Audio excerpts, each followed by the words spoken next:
మిత్రులకి, విద్యావంతులకి, మేధావులు, ఉద్యమకారులు, తెలంగాణ పూర్వబిడ్డలందరికీ కూడా తెలంగాణ ఉద్యమాభివందనాలు తెలియజేసుకుంటున్నాం. తెలంగాణ రిసోర్స్ సెంటర్ నిర్వహిస్తున్నటువంటి 116వ చర్చ తెలంగాణ భవిష్యత్తు విభిన్న దృక్పథాలు అనేటటువంటి అంశాన్ని మనం తీసుకున్నాం. తెలంగాణ రాష్ట్రంలో ఏర్పడేటటువంటి ప్రభుత్వాలు లేదా ఈ ఉద్యమ క్రమంలో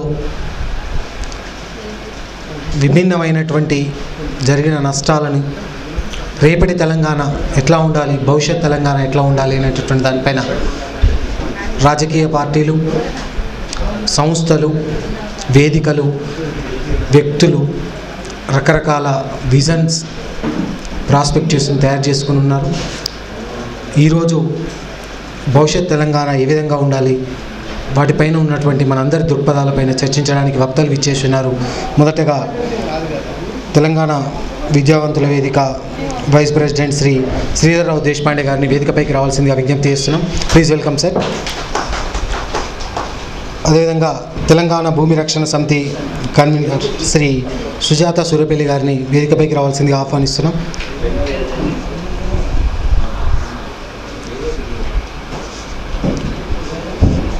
Mukta founder member Telangana women's collective మరియు రైటర్ శ్రీ కటికనేని విమల గారిని వేదికపైకి సాదరంగా ఆహ్వానిస్తున్నాం. Please welcome ma'am. Telangana senior citizens association Shri Chanda Ramulu గారిని వేదికపైకి రావాల్సిందిగా ఆహ్వానిస్తున్నాం. Please welcome ma'am.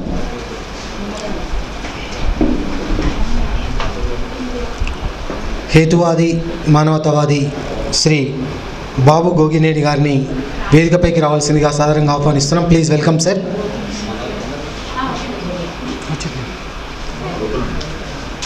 సార్ కూర్చో.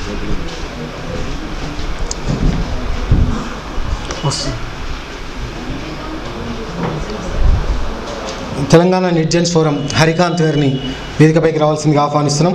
Please welcome sir. Pramod Reddy Telangana black voice coordinator వారిని సాదరంగా ఆహ్వానిస్తున్నాం. అదేవిధంగా తెలంగాణ నిర్జన్ సోషల్ జస్టిస్ జశ్వంత్ గారిని వేదికపైకి రావాల్సిందిగా ఆహ్వానిస్తున్నాం. Please welcome. శ్రీ కరుణాకర్ రెడ్డి గారిని వేదికపైకి రావాల్సిందిగా ఆహ్వానిస్తున్నాం.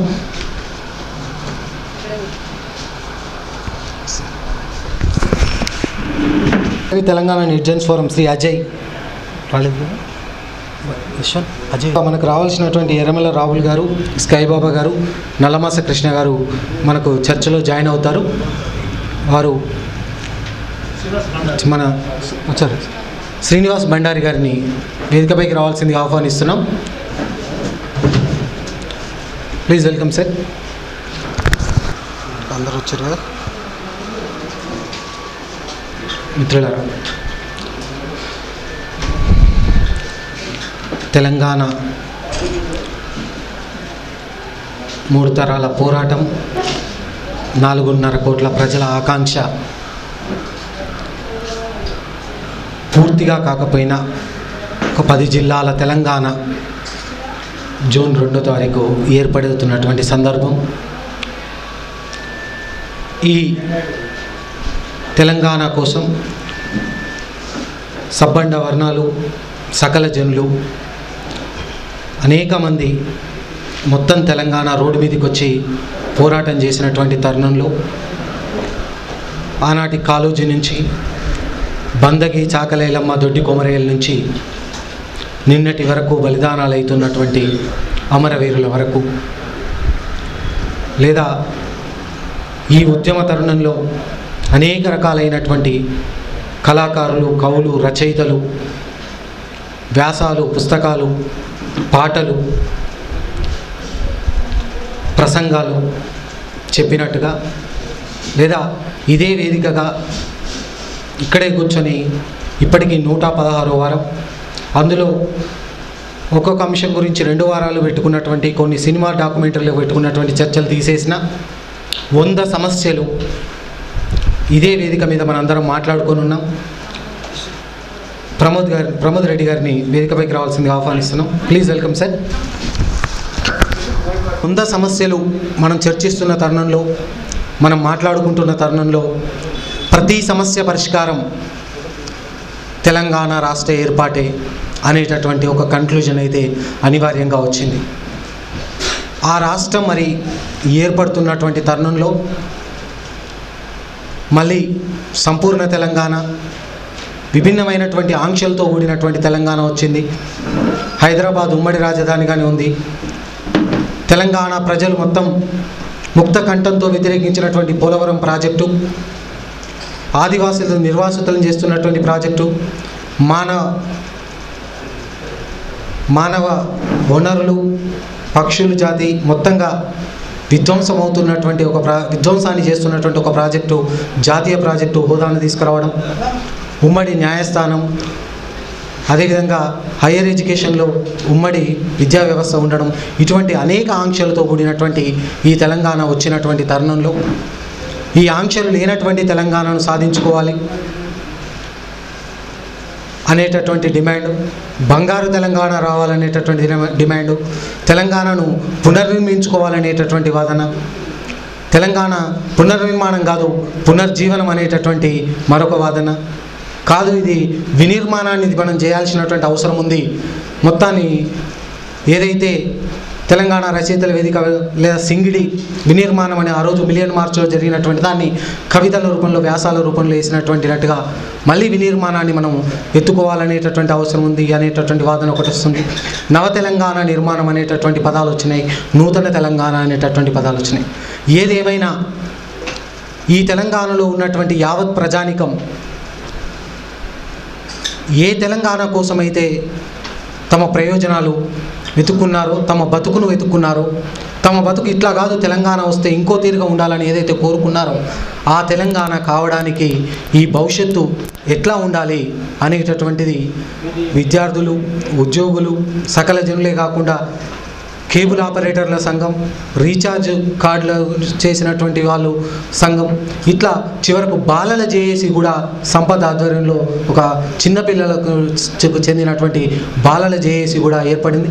ఇన్ని సంఘాలు, ఇంతమంది వ్యక్తులు, ఇన్ని వర్గాలు వాళ్ళ భవిష్యత్తును రేపు తెలంగాణలో ఎత్తుకుంటున్నాయి. ఆత్మ బలిదానాలు చేసుకున్నటువంటి వాళ్ళందరూ కూడా ఈ ఏవైతే అవకాశాలు ఉన్నాయో, ఏదైతే బతుకును కోరుకున్నారో అది మాకు దక్కట్లేదు, రేపటి తరాలకైనా ఇది దక్కాలి అనేటటువంటి ఒక ఆకాంక్షతో ఆత్మలను బలిచ్చినటువంటి పరిస్థితి. మరి ఈ సందర్భంలో మనందరం కూడా ఎటువంటి తెలంగాణ కోరుకుంటున్నాం? భవిష్యత్తులో ఈ ఏర్పడిన తెలంగాణ 10 జిల్లాలతో ఏర్పడుతున్నటువంటి ఈ తెలంగాణలో 10 సంవత్సరాలు గవర్నర్ ఆంక్షలతో, అధికారంతో ఉంటున్నటువంటి ఉమ్మడి రాజధానిలో రేపు మన బతుకులను మనం ఎట్లా నిర్మించుకోవాలి, ఎట్లా మన ప్రభుత్వాలు కానీ మనం కానీ ఎట్లా దీన్ని పునర్నిర్మాణం చేసుకోవాలి అనేటటువంటిది ఈరోజు మన ముందున్నటువంటి ప్రశ్న. ఈ ప్రశ్నకు చాలా వేదికలు ఇప్పటికే రాజకీయ పార్టీలు ఇస్తున్నటువంటి మేనిఫెస్టోలకు ధీటుగా అంతకంటే అద్భుతమైనటువంటి మేనిఫెస్టోలను సంఘాలు, వేదికలు, వ్యక్తులు చేస్తున్నారు. నిర్జన్స్ అయితే దాన్ని ఏకంగా రోజువారీగా వేలాది మందికి వాళ్ళ చేతిలో అందజేస్తున్నటువంటి పరిస్థితి. ఈ పరిస్థితుల్లో మరి మేనిఫెస్టోలు ఏం చెప్తున్నాయి, రేపటి తెలంగాణ ఎట్లా ఉండాలని తెలియజేస్తున్నాయి అనేటటువంటి ఈ చర్చ ప్రధానంగా జరగాల్సినటువంటి అవసరం ఉంది. ఈ విషయాలన్నింటినీ కూడా ఈరోజు చర్చలో మనం చర్చించాలనుకున్న ఉద్దేశంతో తెలంగాణ రిసోర్స్ సెంటర్ ఈ చర్చను ప్రారంభించడం జరుగుతుంది. ఈ చర్చా వేదికకు అధ్యక్షత వహించవలసిందిగా, ఈ చర్చను ఒక అద్భుతమైనటువంటి కార్యాచరణ రూపం తీసుకెళ్లేటటువంటి చర్చగా నడిపించవలసిందిగా ప్రొఫెసర్ శ్రీ సుజాత సూర్యపల్లి గారిని కోరుతూ వారికి మైక్ అందిస్తున్నారు. అందరికీ తెలంగాణ ఉద్యమాభివందనాలు. ఇక్కడ ఇదే వేదిక పైన తెలంగాణ విద్యార్థులు, ఉద్యమకారులు ఆత్మహత్యలు చేసుకుంటున్నారని ఎంతో బాధగా ఇదే డాయస్ని పంచుకోవడం, ఈ మైక్ పట్టుకొని ఇట్లానే మాట్లాడిన సందర్భాలు, అట్లనే సకల జనుల సమ్మె అనేక రకాల ఉద్యమ రూపాలని గురించి చర్చించిన సందర్భాలు ఇప్పుడు ఒక తెలంగాణ వచ్చిందా రాలేదా, వచ్చిందన్న సంబరాల్లో ఉన్నామా, వస్తే ఎట్లాంటి తెలంగాణ వచ్చిందన్న బాధలో ఉన్నామా అనే సందిగ్ధ అవస్థలో ఉన్న సందర్భం, క్లిష్టమైన సందర్భంలో కూడా ఉన్నామని అనిపిస్తుంది. అంటే ఈ మధ్యకాలంలో భిన్నాభిప్రాయాలు, ఇక్కడ డిఫరెంట్ పర్స్పెక్టివ్స్. అట్లనే చాలామంది లేదు తెలంగాణ వచ్చింది, ఇది సంతోషకరమైన సందర్భం అంటే, మరి ఈ మధ్యకాలంలో పోలవరం పోయి వచ్చిన మేము అక్కడ ఆదివాసీల గోడు చూసిన తర్వాత నిజంగా ఇట్లాంటి తెలంగాణ కోసమా అని అనుకున్నది. తర్వాత హైదరాబాదు గవర్నర్ పాలన చూస్తే ఇంతకుముందు బ్రిటిష్ పాలన ఎట్లా ఉందో ఇప్పుడు కూడా అదే గవర్నర్ పాలనలో మళ్ళీ మనం పెట్టబడ్డామా అనే మళ్ళీ ఒక అనుమానం. అట్లనే భూముల విషయంలో కానీ అనేక విషయాల్లో తెలంగాణ వచ్చిందా రాలేదా అనే సందిగ్ధంలోనే ఇంకా అర్థం చేసుకోవడానికి ప్రయత్నిస్తున్నాం. ఇది గెలుపు ఓటముల ప్రశ్న కాదు. ఇంకా చాలామంది ఇది ఒకే ఒక నాయకుడి ద్వారా తెలంగాణ వచ్చిందని, ఆ ఒక్క నాయకుడు వాళ్ళ కుటుంబం చేస్తేనే తెలంగాణ వచ్చిందన్న వాదనని కూడా బలంగా వినిపిస్తున్నారు. అది ఇంకా చాలా బాధగా అనిపిస్తుంది. ఎందుకంటే తెలంగాణ మలిదశ తెలంగాణ రాకముందు నుంచే ఇక్కడ పెద్దలు నరసింహారెడ్డి సార్ ఉన్నారు, శ్రీశైలం ఉన్నారు, చాలామంది మాట్లాడి కొట్లాడి అలసిపోయిన వాళ్ళు ఇక్కడ కూర్చున్న వాళ్ళల్లో చాలామంది ఉన్నారు. మేము పుట్టకముందు నుంచి కూడా 69 ఉద్యమాలు ఉన్నాయి. దాన్ని అన్నిటికీ క్రోడీకరించుకొని ఇవాళ ఈ సందర్భంలో తెలంగాణ ఎట్లుండాలి అని గత 3 నెలలుగా మేము తెలంగాణ బ్లాక్ వాయిస్ తరఫున అనేక రంగాల్లో ఉన్న నిపుణుల్ని, ఉద్యమకారులని అందరినీ ప్రశ్నిస్తూ వస్తున్నాం. దాంట్లో కూడా మళ్ళీ భిన్నాభిప్రాయాలు. తెలంగాణ ఎట్లుండాలనేది మనం ఎందుకు చెప్పాలి, తెలంగాణ ఎట్లుండాలనేది ప్రజలు నిర్ణయించుకుంటారు కదా అని అభిప్రాయాలు. అయితే తెలంగాణ నవనిర్మాణమా, వినిర్మాణమా, లేకపోతే పునర్నిర్మాణమా అనే దాని మీద కూడా మళ్ళీ భిన్నాభిప్రాయాలు. తెలంగాణ ఇప్పుడున్నది సామాజిక తెలంగాణనా, ప్రజాస్వామిక తెలంగాణనా, బంగారు తెలంగాణనా అనే దాని మీద కూడా అభిప్రాయాలు. అయితే ఇవన్నీ కూడా మనము ఏ ప్రజలైతే కష్టపడి రక్తాలు చిందించి ఆకలితోటి రోడ్ల మీద గొంతులు చించుకొని అరిచి రోడ్ల మీద పడి తెలంగాణను తీసుకురావడానికి ఇంత రాజకీయ ఒత్తిడి తీసుకొచ్చారో, ఆ శ్రమ, ఆ వృత్తి, ఆ బహుజన ప్రజలకి ఈ తెలంగాణ అందాలనే తపన బహుశా ఇక్కడ అందరికీ ఉందనే అనుకుంటున్నాం. అట్లాంటి సందర్భంలో తెలంగాణ వస్తే దొరల పాలన వస్తుంది, తెలంగాణ వస్తే నక్సలైట్ తెలంగాణ వస్తుంది, తెలంగాణ వస్తే మళ్ళీ దోపిడీ పాలన వస్తుంది అని చెప్పి చాలాసార్లు తెలంగాణ ఉద్యమంలో అనేక మంది మాట్లాడడం జరిగింది. అయితే ఇప్పుడు నిన్నటి వరకు తెలంగాణ వస్తే దళిత ముఖ్యమంత్రులను చేస్తాము అన్న మాటలు ఇప్పుడు మారిపోయి తెలంగాణ వస్తే నేనే ముఖ్యమంత్రిని కావాలనుకుంటున్న మాటలు కూడా మళ్ళీ వినపడుతున్నాయి. అయితే నిజంగా దళిత ముఖ్యమంత్రిని రాత్రికి రాత్రి చేస్తే సామాజిక తెలంగాణ వస్తుందా, ఇంకొక నాయకుడు బీసీ ముఖ్యమంత్రిని చేస్తే సామాజిక న్యాయం వస్తుందా అని కూడా మాటలు వినబడుతున్నాయి.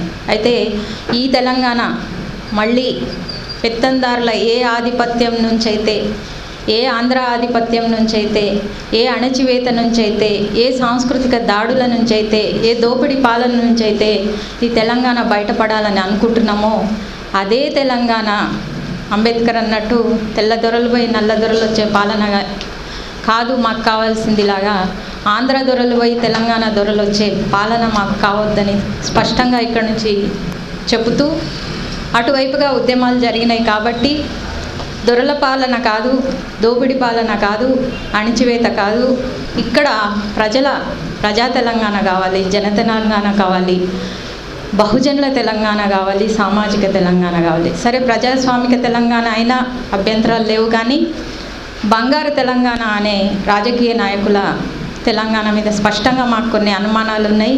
ఇవాళ అన్ని రాజకీయ నాయకుల పార్టీల మేనిఫెస్టోలు చూసినాం, ఎక్కడ కూడా మాకు వనరుల గురించిన అంశం అయితే కనపడలేదు. లక్షల ఉద్యోగాలు ఇస్తామంటున్నారు. ఎక్కడి నుంచి లక్షల ఉద్యోగాలు ఇస్తామన్న క్లారిటీ లేదు. నిన్నటికి నిన్న మేము ఐఏఎస్ అధికారులను అడగడం జరిగింది. మరి 10 జిల్లాలు 12 జిల్లాలు అంటున్నారు, ఇది సాధ్యమేనా అంటే ఖచ్చితంగా ఇది చాలా అసాధ్యమైన పని. ఎందుకంటే ఇప్పుడున్న ఈ జిల్లాలతోటే జిల్లా యంత్రాంగము కరెంటు బిల్లులు కట్టుకోలేని పరిస్థితిలో, జీతాలు ఇవ్వలేని పరిస్థితిలో ఉంది. కాబట్టి రేపు 10-12 జిల్లాలు సృష్టించడం అనేది చాలా కష్టం. అంటే తెలంగాణ రాకపోతే నాలుకలు కోసుకుంటాం, గొంతులు కోసుకుంటాం, మేము ఆత్మహత్యలు చేసుకుంటామని 1200 మంది పైగా ఆత్మహత్యలకు దారితీసిన ఏ ఆవేశపూరితమైన మాటలైతే ఉన్నాయో, మళ్ళీ తెలంగాణ వస్తే లక్షల ఉద్యోగాలు ఇస్తాం, బంగారు తెలంగాణని ఇస్తాం అనే మాటలు సత్యదూరంగా ఉన్నట్లయితే, నిజానికి గల్ఫ్ నుంచి మాకు ఒక మేనిఫెస్టో వచ్చింది. గల్ఫ్లో ఉన్న తెలంగాణ నుంచి ఇక్కడ వృత్తి లేక ఉద్యోగాలు లేక పొట్ట పోషించుకోవడానికి పోయిన గల్ఫ్ ఎన్ఆర్ఐలకి ఇవాళ వచ్చే తెలంగాణ ఏమన్నా సహాయం చేస్తుందా? దాని దగ్గర మనకు ఏమన్నా సమాధానం ఉందా?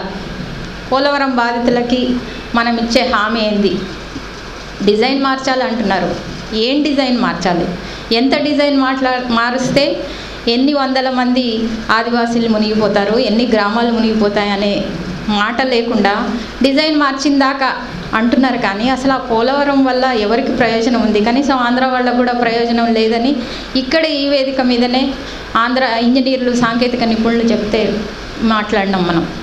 అక్కడ అసలు పోలవరం అనేది ఎవరికి సబ్జెక్ట్ కాదు. ఇవాళ ఎక్కడో జేడీసీలం అనుకుంటా కేసీఆర్ని జైల్లో పెట్టైనా పోలవరంని తెస్తాం. అసలు కేసీఆర్కి పోలవరంకి ఏం సంబంధం? అసలు పోలవరంకి ఆంధ్ర తెలంగాణకి ఏం సంబంధం? పోలవరం అనేది నీటి ప్రాజెక్టు, నీటి పంపకాలప్పుడు చూసుకోవాల్సిన ప్రాజెక్ట్.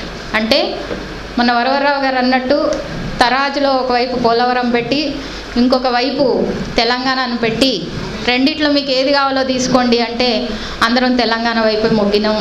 అట్లాంటి పరిస్థితి తీసుకొచ్చి పెట్టిండ్రు.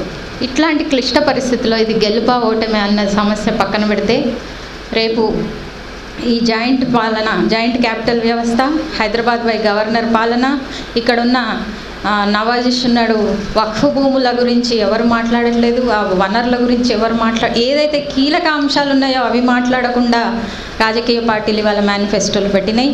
అట్లానే నేర చరిత్ర ఉన్న వాళ్ళకి, గుండాలకి, కోట్లు ఉన్న వాళ్ళకి టికెట్లు ఇచ్చుకుంటా పోయి తెలంగాణ గెలవాలంటే ఇట్లాంటి వాళ్ళనే తీసుకురావాలి అంటున్నాం. మళ్ళీ మన వైపు ఇప్పుడే ఒక మిత్రుడు అన్ని దొరస్వామ్యాలను చూసాము, ఇప్పుడు వచ్చే కొత్త దొరస్వామ్యం చూస్తే ఉంటే ఏంటి, నష్టం ఏంటి అని. అంటే దొరస్వామ్యం తప్పదు, దొరస్వామ్యాన్ని మేము ఒప్పుకుంటున్నాం. దొరస్వామ్యం అనేది తెలంగాణకు ఒక వరం లాగా మాట్లాడితే దాన్ని ఖచ్చితంగా ప్రజలు ప్రశ్నిస్తారు.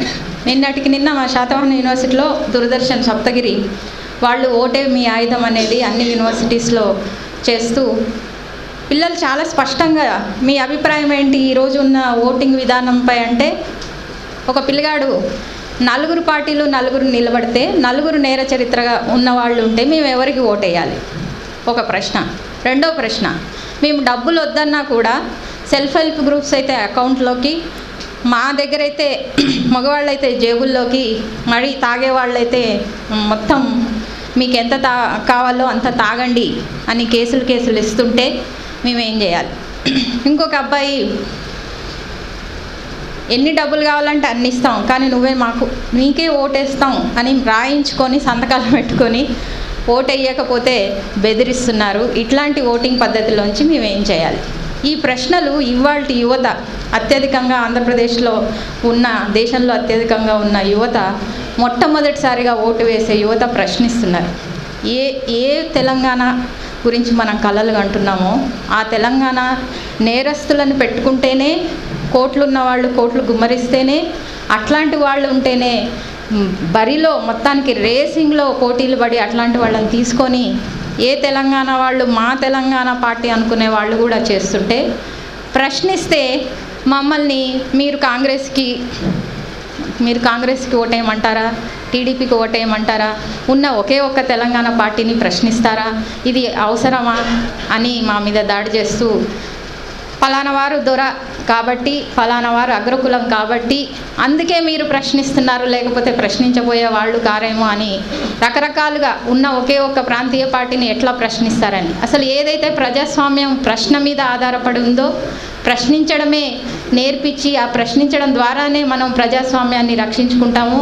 ఆ ప్రశ్నించకుండా మా దొరస్వామ్యం మేము రైటు అని కొంతమంది మేధావులు మాట్లాడుతున్నారు. అయితే మాకు ఈ మధ్య కాలంలో అనేక మంది ఇక్కడ బాబు గోగినేని ఔషా జన విజ్ఞాన వేదిక బాబు గోగినేని గారు ఇద్దరే మానవత మేనిఫెస్టోకి సంబంధించినది పెట్టారు. అట్లనే విమల విమెన్స్ కలెక్టివ్ నుంచి రకరకాల దేశపాండే గారు అనేక అంశాలపైన మేనిఫెస్టోలు, తర్వాత black voice, Azad force, Ramulu garu, Pramod Reddy ఎట్లాంటి తెలంగాణ కావాలి అని చెప్పి అన్ని వర్గాల నుంచి అన్ని అంశాల మీద ఒక మేనిఫెస్టో. ఎందుకు మేనిఫెస్టో తయారు చేయాల్సి వచ్చిందంటే మళ్ళీ ఈ తెలంగాణని దొంగల బారిన, దొరల బారిన, దొరలంటే మేము ఒట్టి అగ్రకులాలే కాదు అనే ఒక వాదన వినిపిస్తున్నారు.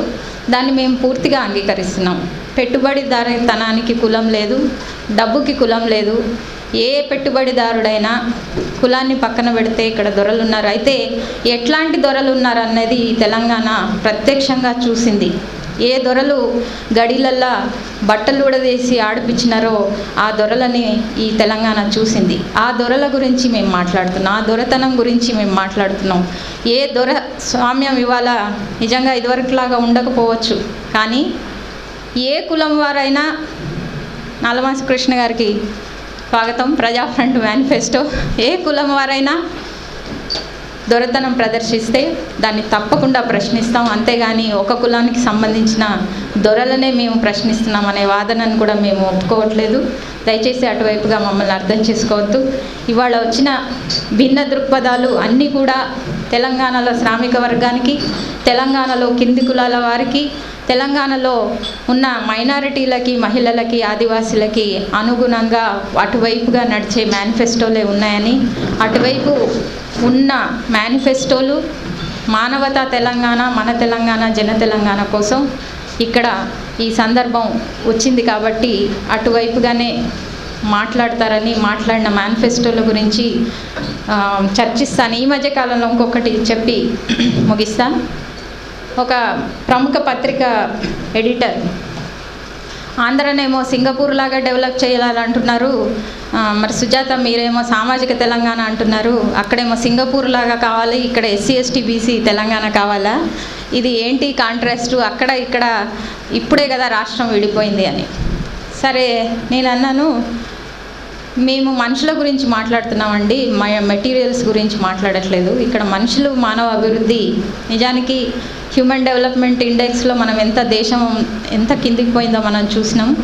అట్లనే మనుషుల అభివృద్ధిలో అయితే అది సింగపూర్ అవుతుంది, అమెరికా అవుతుంది, అంతకంటే పెద్దగా అవుతుందేమో. కానీ ఇదే ప్రశ్న నేను అక్కడున్న 2-3 ఐఏఎస్ ఆఫీసర్లను అడగడం జరిగింది. మీ దగ్గర ఉన్న చైతన్యం మా దగ్గర లేదమ్మా. ఇక్కడ ఎవరు కూడా సామాజిక అన్న పదం అంటే కొద్ది కొద్దిగా మాట్లాడుతున్నది ఎక్కడ బయటికి రావట్లేదు. అయితే ఈ కింది కులాలు అక్కడ మీ దగ్గరనే దొరలు ఉన్నారు, మా దగ్గర లేదని కాదు. నేను ఈ మధ్యనే లక్ష్మీపేటకు పోయి, కాకర్లపల్లికి పోయి మొత్తం చూసి వచ్చిన. అక్కడ ఇంకా దారుణమైన పరిస్థితి ఉంది. సామాజిక తెలంగాణ రేపు సామాజిక ఆంధ్రకి దారితీస్తే నిజంగా తెలంగాణ మళ్ళీ ఒక ఆదర్శంగా ఒక అడుగు వేసినట్టే. ఎట్లయితే ఇప్పటికే చాలా మంది ఆంధ్ర మిత్రులు మాకు ఇప్పుడిప్పుడే మా ప్రాంతం మీద మేము ఉన్నాము అనే ఒక నమ్మకం వస్తుంది. అంటే అక్కడున్న బడుగు బలహీన వర్గాల వాళ్ళు. కాబట్టి మీ తెలంగాణ ఉద్యమం మళ్ళీ మాకు కొంత ఊపిరిచ్చిందని శ్రీకాకుళం నుంచి అక్కడ ఉద్యమాలు నడిపిన కొంతమంది మిత్రులు మాట్లాడుతున్నారు. అటువైపుగా ఈ తెలంగాణ నడుస్తుంది తప్పకుండా. ఈ 60 ఏళ్ల పోరాటం రేపు జన తెలంగాణ కోసమే. జనాలంటే మీకు అందరికీ తెలుసు, కింది వర్గాల వారికి మాత్రమే రేపటి తెలంగాణ ఉంటుంది. ముందుగా ముస్లిం మేనిఫెస్టో, ముస్లిం రచయితల వేదిక స్కైబాబా గారికి స్వాగతం. అట్లనే ముందుగా సార్ మీరు మాట్లాడతారు. శ్రీధర్ దేశపాండే గారు మరి మనకి చాలా సుపరిచితులు, అనేక అంశాలపైన మాట్లాడి రాస్తూ పోరాటాల్లో ఉన్న దేశపాండే గారు మాట్లాడారు. సుజాత గారు, వేదిక మీద ఉన్న మిత్రులందరికీ మీ అందరికీ కూడా వందనాలు తెలియజేస్తూ, తెలంగాణ బిల్లు పాస్ అయిన వెంటనే తెలంగాణ సమాజం మనకేం కావాలనే విషయం మీద విస్తృతమైన చర్చ చేస్తూ వస్తున్నది. అన్ని వర్గాల వాళ్ళు, ముఖ్యంగా గ్రామీణ స్థాయిలో కూడా ఏం కావాలనే దాని మీద, ఎట్లా ఉండాలి తెలంగాణ దాని మీద చర్చ విస్తృతంగా జరుగుతున్న సందర్భం ఇది. నిజానికి తెలంగాణ ఎట్లా ఉండాలి, తెలంగాణకి ఏం కావాలనే దాని మీద ఇప్పుడు కాదు, కనీసం ఒక 2-3 సంవత్సరాల ముందు నుంచే చర్చ ప్రారంభమైంది. ఎటువంటి తెలంగాణ మనం తెచ్చుకోవాలి, ఎటువంటి తెలంగాణ మనం కోరుకుంటున్నాం అనే విషయం మీద 2-3 సంవత్సరాల నుంచి చర్చ జరుగుతూ వస్తున్న క్రమంలోనే మనకు ఇంతకుముందు చెప్పినట్టు ప్రజాస్వామిక తెలంగాణ అని, లేదా సామాజిక తెలంగాణ, ఇటువంటి పదజాలం అంతా కూడా మన ఆకాంక్షల నుంచి వచ్చిన, చర్చల నుంచి వచ్చిన వ్యక్తీకరణ అని నేను అనుకుంటున్నాను. తెలంగాణ విద్యావంతుల వేదిక కూడా దీని మీద మొదటి నుంచి సీరియస్గా చర్చిస్తున్నది. గత సంవత్సరం జూలైలో మేము నాగార్జున సాగర్లో 2 రోజులు మేధోమథనం చేసి, మేధోమథనం పేరు మీద ఒక సమావేశం ఏర్పాటు చేసుకొని విస్తృతంగా తెలంగాణకు సంబంధించిన అన్ని రంగాల మీద ఒక స్థూలమైన, ఒక మ్యాక్రో లెవెల్ డిస్కషన్ చేసి కొన్ని పత్రాలు కూడా రూపొందించి వాటిని చర్చ పత్రిక ద్వారా ముద్రించడం జరిగింది.